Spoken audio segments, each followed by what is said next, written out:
بسم اللہ الرحمن الرحیم الصلاۃ والسلام علیک یا رسول اللہ وعلی آلک و صحابک یا حبیب اللہ۔ سورہ حامیم سجدہ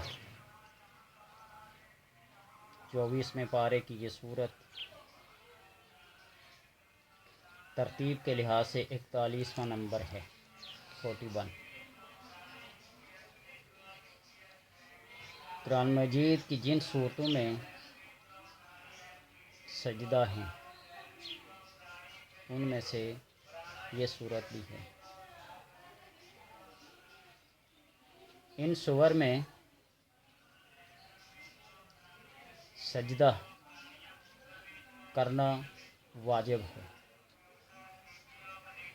اور قرآن پاک کی تلاوت کے دوران میں سجدہ کرنا جہاں آ جائے ضروری اور واجب قرار دیتا ہے۔ سجدہ نہ کرنے والے منکرین کہلائیں گے، اور اس کے نقصانات یہ ہیں کہ بندے کی عمر میں، اس کی رزق میں، اس کے گھر بار میں، اس کے کاروبار میں خیر و برکت ختم ہو جاتی ہے۔ سجدہ ایک ایسی عبادت ہے کہ انسان اپنے اعضائے رئیسہ کو زمین پہ جھکا کے عاجزی اور انکساری کا اظہار کر کے رب تعالیٰ کا مقرب اور مقبول بندہ کہلاتا ہے۔ آپ یہ اندازہ لگا لیں کہ ایک نماز میں کتنے سجدے آتے ہیں اور 5 نمازوں میں کتنے سجدے آئیں گے۔ شیطان کے ایک سجدے کے انکار نے اس کو بارگاہ خداوندی سے ذلیل اور رسوا کر کے نکال دیا۔ تو انسان جب ایک دن میں 5 نمازوں کے دوران کتنے سجدے ہوں گے، اور جب ان کا انکار کرے گا تو پھر کیا کہلائے گا۔ لیکن کرم خداوندی، فضل ربی اور نبی اکرم صلی اللہ علیہ وسلم کی امت کی فضیلت کے طور پر اللہ تبارک و تعالیٰ نے عیبوں پہ پردہ ڈالا ہوا ہے۔ مولانا روم رحمۃ اللہ تعالیٰ لکھتے ہیں کہ اللہ تبارک و تعالیٰ کسی بندے کے عیب پر 40 مرتبہ پردہ ڈالتا ہے، اللہ تبارک و تعالیٰ۔ اور جب بندے کے عیب پر پردہ ڈالے گا تو اللہ تبارک و تعالیٰ قیامت کے دن اس کے عیبوں پہ پردہ ڈال دے گا۔ وہ دنیا میں بھی ڈالتا ہے اور آخرت میں بھی ڈالے گا، لیکن ایک ہم ہیں کہ کسی کی ذرہ بر برائی دیکھ لیں، جب اس کا ڈنڈورا نہ پیٹ لیں تو کچھ ہضم ہی نہیں ہوتا۔ تو اللہ تبارک و تعالیٰ سے دعا ہے کہ ایسے اعمال اپنائیں جو قرب خداوندی کا ذریعہ بنے۔ حامیم سجدہ اس لیے رکھا گیا ہے کہ اس میں سجدہ ہے۔ 24ویں پارے میں سجدہ آتا ہے نا، وَمِنْ آیَاتِهِ اللَّيْلُ وَالنَّهَارُ وَالشَّمْسُ لَا تَسْجُدُوا لِلشَّمْسِ وَلَا لِلْقَمَرِ۔ بعض لوگ سورج کو، چاند کو، پہاڑوں کو سجدہ کرتے ہیں، لیکن اللہ نے فرمایا لا تسجدوا للشمس ولا للقمر۔ سجدہ نہ قمر کے لیے ہے، نہ شمس کے لیے ہے، نہ شجر کے لیے ہے، نہ حجر کے لیے ہے۔ سجدہ ہے تو صرف خداوندی تعالیٰ کے لیے ہے، خداوند تعالیٰ کے لیے ہے، اور ذات خداوند کے لیے ہے۔ اس لیے اس کی فضیلت یہ ہے کہ بندے کی پیشانی کے اوپر اس سجدے کے آثار کو رکھ دیا جاتا ہے۔ اگر کوئی شخص سورہ سجدہ کسی صاف برتن پر لکھ کر پانی سے دھوئے اور پانی سے آٹا خمیر کر کے اور پھر اسے خشک کر کے صفوف بنا لے اور تھوڑا سا صفوف کھا لیا کرے، یہی خاصیت پچھلی صورت کی بھی تھی، کھا لیا کرے تو دل کی تکالیف سے محفوظ رہے گا۔ بتا دی تھی اس کی تفسیر۔ قرآن کی بعض آیتوں کی تفسیر کرتی ہیں۔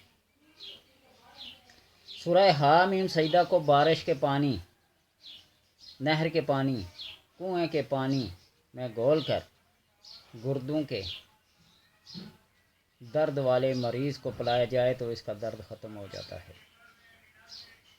اگر کوئی شخص حامیم سجدہ عرق گلاب اور زعفران سے لکھ کر اس کو گول کا آسیب زدہ کو پلائے تو اس کو اس مرض سے، اس درد سے، شدت سے فاقہ حاصل ہوتا ہے۔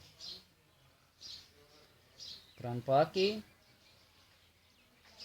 وہ آیات جن کے لیے خصوصیت کے طور پر کسی مرض کے لیے، کسی درد کے لیے ایک خاص نسخے کے طور پر بیان کیا گیا ہے، اور بزرگان دین نے اس کو اپنایا ہو اور سینہ بہ سینہ وہ آگے نسخہ چل رہا ہو۔ ایک تو قرآن کی فضیلت، اس کی عظمت، اور دوسرا بزرگان دین کے اس عمل کی وجہ سے اللہ تبارک و تعالی خیر و برکت عطا فرماتا ہے۔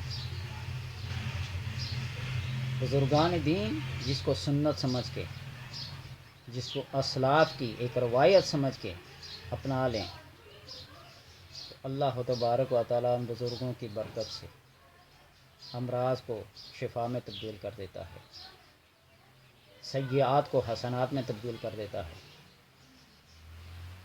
وہ کتنے مشہور واقعے کو آپ نے پڑھا ہوگا کہ وہ بندہ جس نے 99 قتل کیے تھے، راستے میں ایک آدمی ملا تو اس سے پوچھا کہ کیا کوئی میری نجات کا ذریعہ ہے؟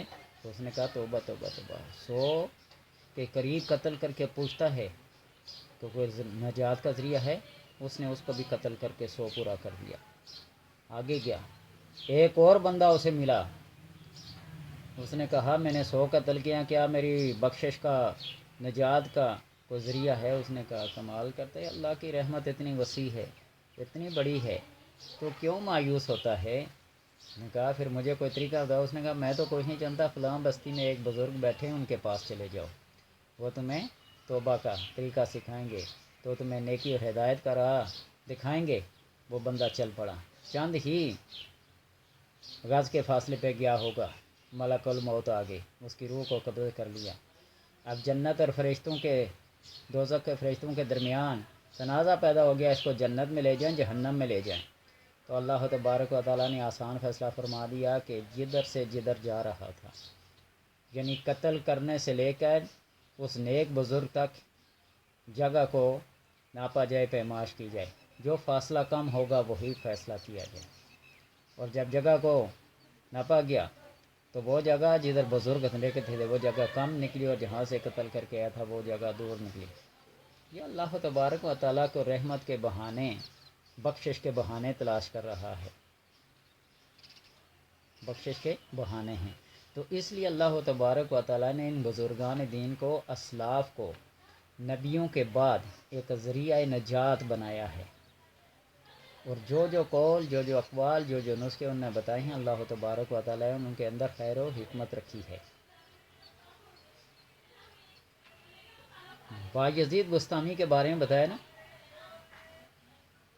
کہ ایک سکھ طبیب نے ان کو جب دیکھا، یہ کئی دفعہ پہلے ذکر کر چکا ہوں، تو کہا تمہارے دل میں داغ ہے۔ جب توجہ فرمائی تو وہ سکھ نے کلمہ حق پڑھ لیا، تو پھر دوبارہ کہا کہ اب دیکھو وہ داغ ہے یا نہیں؟ نے کہا اب تو داغ نہیں ہے۔ تو بایزید بستامی نے فرمایا کہ وہ داغ تمہارے دل کا داغ تھا، کفر کا داغ تھا، تم نے جب کلمہ حق، کلمہ شہادت پڑھ لیا تو وہ داغ اللہ نے تمہارے دل سے مٹا دیا۔ اب اس قسم کے مریض ہوں اور اس قسم کے طبیب ہوں جن کو مرض روحانی کا اور مرض جسمانی کا پتہ ہی نہ ہو، وہ مرض روحانی کو بھی مرض جسمانی تصور کرتے ہیں، جس طرح سکھ نے اپنے اس روحانی مرض کو مرض جسمانی میں، تو اس اللہ کے بندے نے اپنی نگاہ سے اس کے دل کی حالت کو، اس کی کیفیت کو تبدیل کر لیا۔ یہ بزرگان کے قول کی، ان کے زبان کی تاثیر ہوتی ہے۔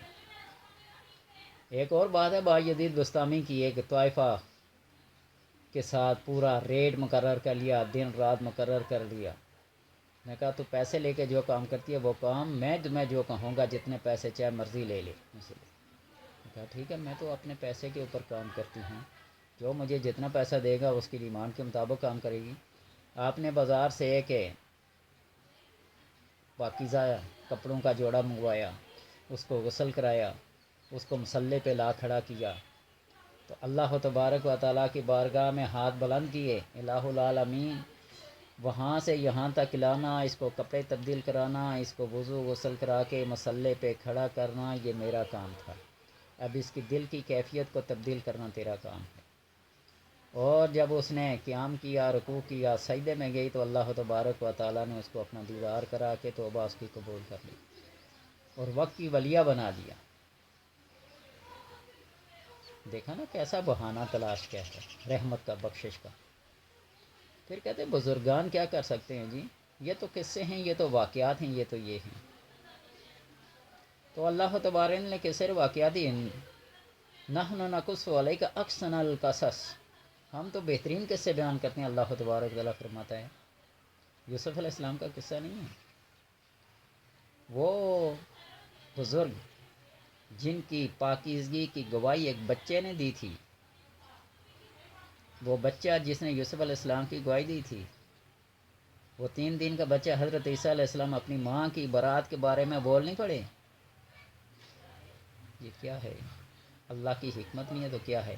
تو لہٰذا ان آیات قرآنی کو پڑھیں، قرآن کے ساتھ اپنا تعلق بیان رکھیں، تعلق رکھیں مضبوط، اس کے بیان کو، اس کے حقائق کو، اس کی تبلیغ کو عام کر دو، خود بھی عمل کرو اور دوسروں کو بھی عمل کرواؤ۔ اللہ تبارک و تعالیٰ کی رحمت جب اپنی جوش پہ آتی ہے تو نہیں دیکھتی کہ اس نے ایک رکوع پڑھا ہے یا ایک قرآن پڑھا ہے، وہ اپنے سے تعلق کا ایک جز بھی دیکھ لینا تو اللہ تبارک و تعالیٰ بخشش کا ذریعہ بنا دیتا ہے۔ پریشانی کے عالم میں بندے کا ذہن جب منتشر ہو کچھ نہیں کر سکتا، تازہ وضو کر کے اللہ کی بارگاہ میں جھک جائے، اس سے اپنی حاجت کو طلب کرے، اس سے اپنی فریاد بیان کرے، اس سے اپنا درد کھول کے بیان کرے، تو اللہ تبارک و تعالیٰ بندے کے حال پر کرم فرماتے ہیں۔ در در کی ٹھوکریں کھانے سے بہتر ہے کہ ایک ہی در پہ اپنے سر کو جھکا لو، وہ در ہے در خالق کائنات۔ اللہ تبارک و تعالیٰ سمجھنے اور عمل کرنے کی توفیق عطا فرمائے۔